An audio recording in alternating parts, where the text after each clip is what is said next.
How Fallon fell. Why is the late-night host floundering in Trump's America? Late-night comedy wasn't always a place that digested the news the way CNN or MSNBC might, but Donald Trump has changed that.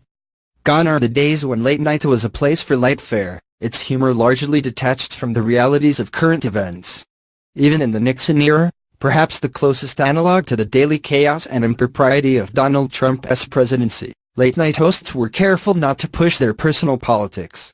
In the monologue, Johnny will attack malfeasance, illiberal behavior, constitutional abuses. Kenneth Tynan once wrote of Mr. Carson, who hosted The Tonight Show from 1962 to 1992. But then compassion sets in. He was the first person to stop doing anti-Nixon jokes.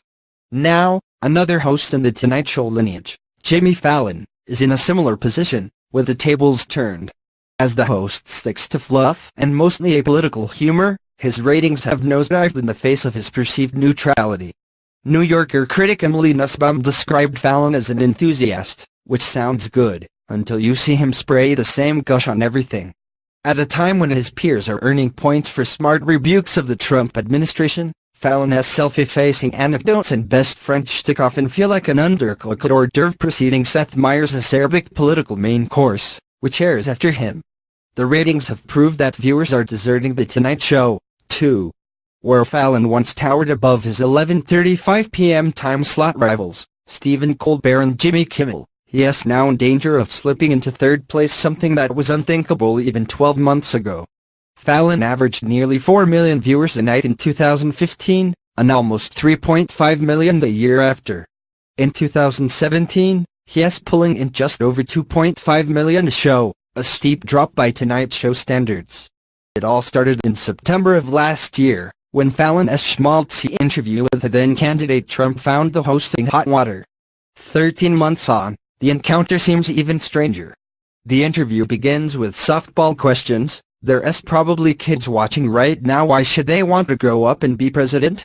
He follows those up by asking Trump if he had ever seen himself getting into politics. Then he asks what has changed over the course of the campaign.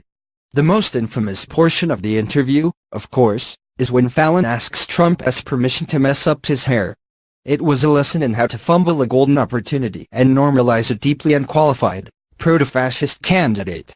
If Jimmy Fallon had any credibility left as a thinking comedian with a point of view, he lost the last shred of it last night, Sonia Saraya noted in Variety the morning after. Fallon's genuflection toward Trump coincided with his ratings decline. The week of the Trump interview, he led Colbert and Kimmel both by over 1 million viewers. By the inauguration in January, he and Colbert were neck and neck. And last week, Colbert brought in 500,000 more nightly viewers than Fallon, while Kimmel, after several blistering attacks on the Graham Cassidy healthcare bill, was inching towards second place. All of this suggests that viewers don't seem to have an appetite for Fallon's happy medium approach. And while he'll still nab the occasional viral video, his comments on the white supremacist violence in Charlottesville, for example the opening monologues of Colbert, Kimmel, Seth Meyers, Trevor Noah and Samantha Bee have consistently outthought Fallon. It is not just that they make mincemeat of the Trump presidency, as Fallon frequently does, too. It is that they earnestly attack its corrosive policies, its rampant hypocrisy, and the president's temperament, while Fallon makes jokes about his tan and imagines rap battles between the president and Eminem. As the numbers suggest, viewers instead want late-night hosts to sound the alarm, to provide a comedic bastion against what amounts, at best, to a flailing, symbolic presidency. There are still metrics by which Fallon dominates, but they don't tell the whole story. Considering many folks catch up on late-night clips on YouTube the day after, viewing statistics on the site suggest that Fallon has lost ground with his opening monologue. In sheer subscribers,